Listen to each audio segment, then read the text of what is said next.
The secret to not losing small tools in the workshop. We're going to talk about that. But before we do, I want to just tell you really quickly that I'm going to institute another little thing on this channel, and that will be a story at the end of the woodworking. I did 32 years in law enforcement, and I have a lot of stories, and I'll tell you the reasons why at the end if you're interested.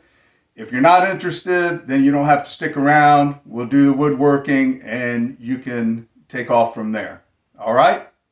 I had somebody ask me, how do you keep from losing small tools in the workshop? How do you find them when you need them? They're small, they're easily misplaced. How do you deal with it? All right, well, the first thing I do is I put a lot of my tools up on the wall. And you can see them, they're there.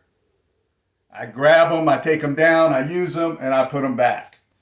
If there's a blank spot, I know that I'm missing a tool right away, and I go looking for it and put it back.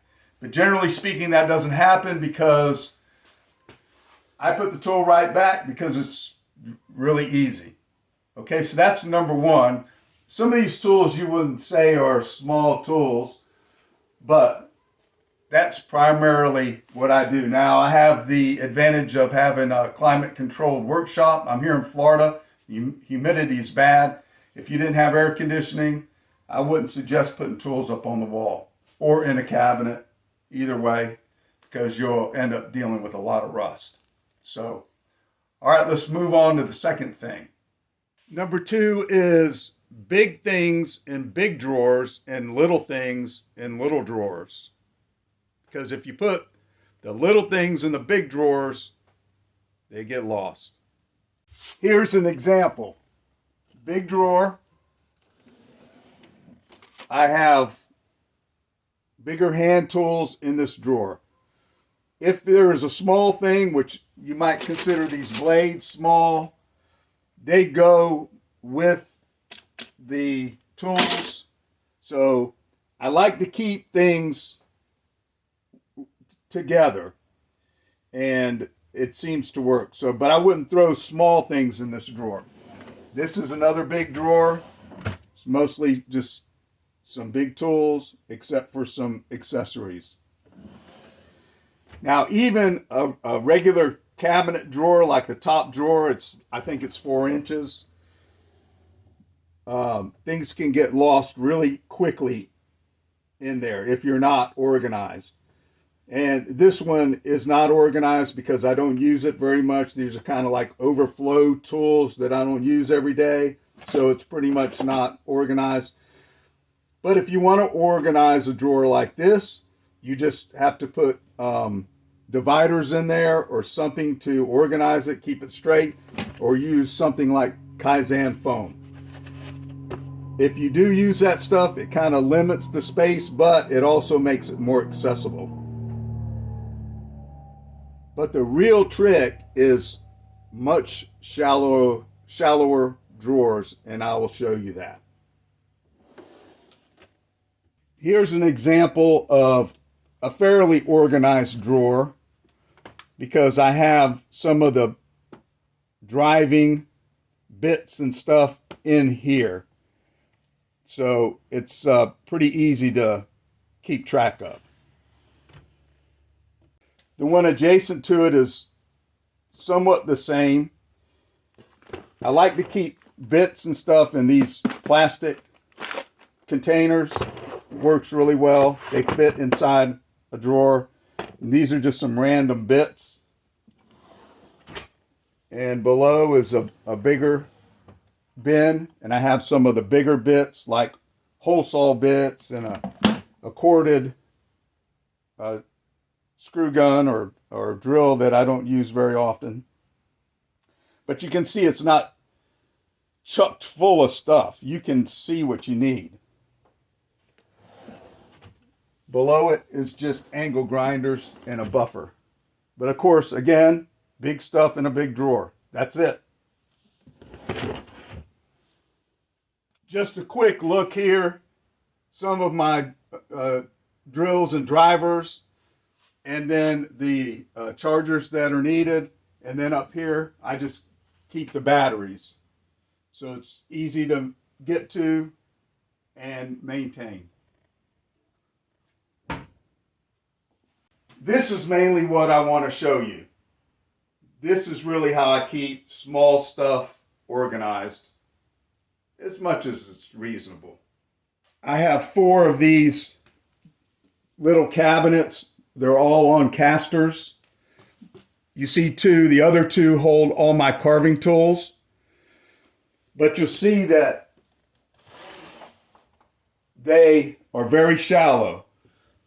The actual drawer is, I believe, 1 3/4 inches, and it has a 1/8 inch hardboard. So you've got 1 7/8 inches here, and the groove in between is right at 2 inches. So you have just a little bit of space.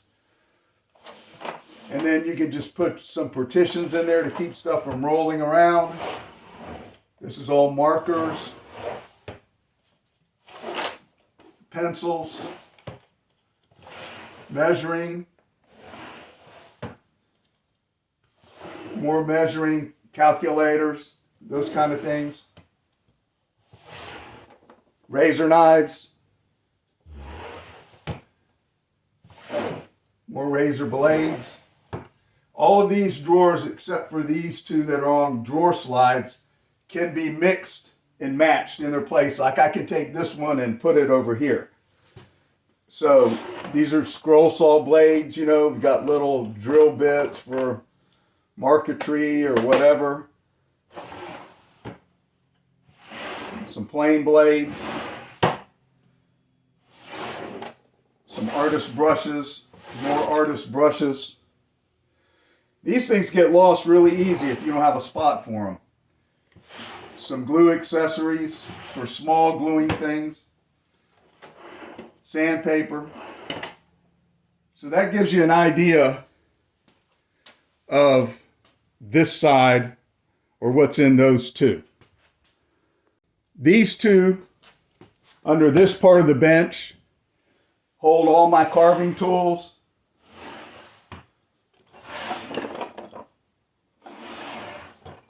And I have them organized by suite.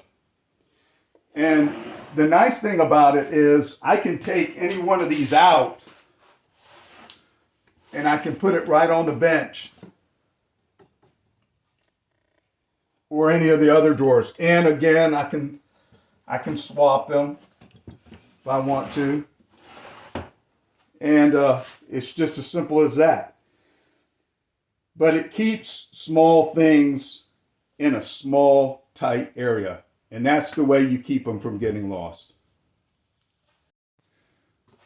All right, before we call this quits, I just want to show you one other thing, and that is these small boxes. I have CA glue stuff here. As you see, it's readily available. You can see everything. It's right there. And here is just some glue.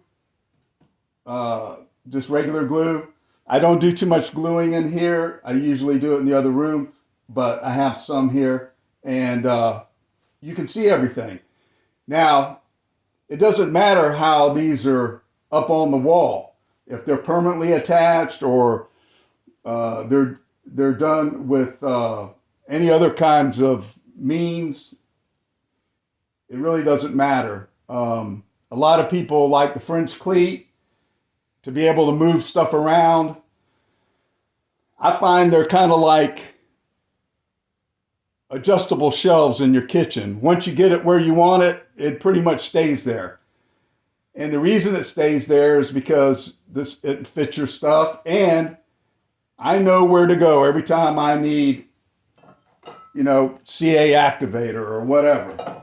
So I don't want to keep switching this around. Where I have occasionally lost tools is when I am used to a tool being in a certain spot, and then I think, oh, well, this would be better with such and such. And I move it, then I forget. So I go back looking at the spot where it normally is and it's not there. And I've now forgotten where I put it. So I try and avoid that too. I just try and keep tools of like kind together, and that way I can find stuff. I have a friend who actually has a computer program where he keeps track of all the tools in his shop, and it works great for him. I find that slows me down, and for me it's unnecessary because I usually keep it all together, and I'm in here enough where I know where stuff is.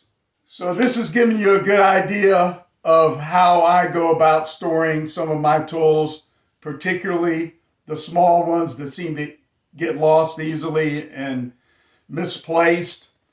It's how I deal with it. It's not a perfect system, but hopefully maybe you picked up a couple tips, maybe one or two here or there that you can use in your shop.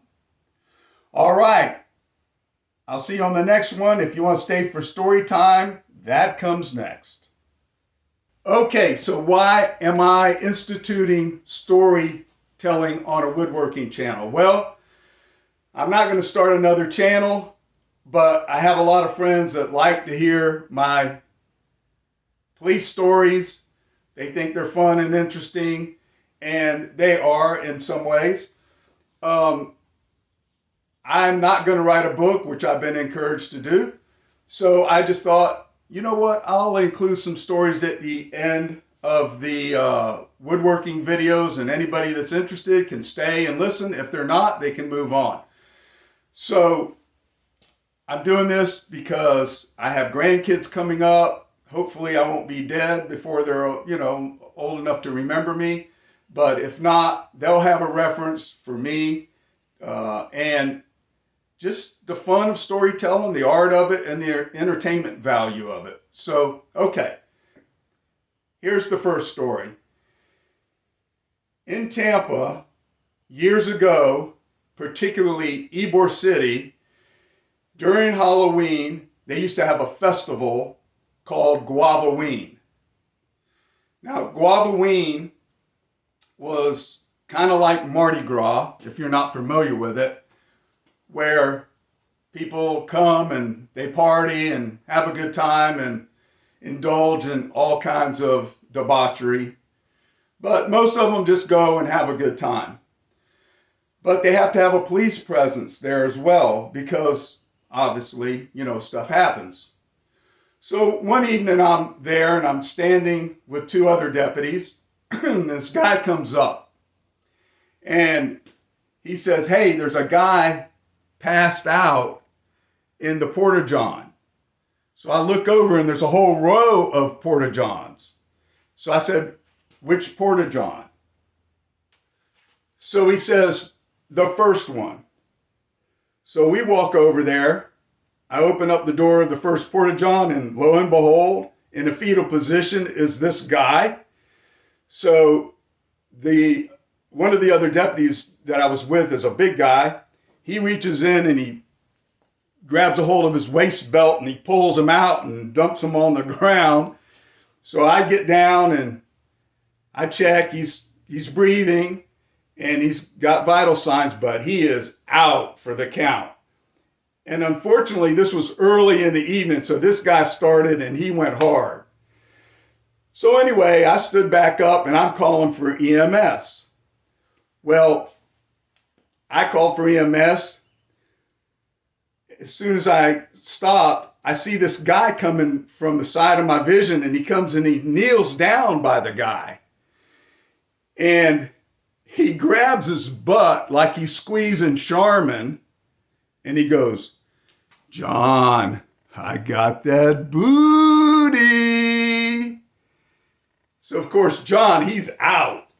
He's out for the count. So he gets no reaction. So he goes again. He's squeezing. "John, I got that booty." So finally the guy stands up. I said, "Okay, so what's your buddy's last name?" He goes, "I don't know." I said, "Okay, well, his first name's John. Do you know any of his other friends?" that know his last name? He goes, no, I'm not friends with him. I said, well, how do you know his name is John? He said, because he was in the John.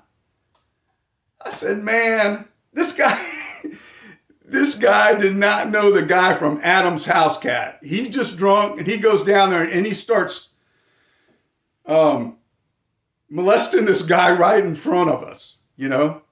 So anyway, I guess the moral to this story is when you're out partying, you're drinking, pace yourself, because you could end up as a victim of anything. All right, well, I hope I enlightened you a little bit, and hope you enjoyed the story. All right, take care.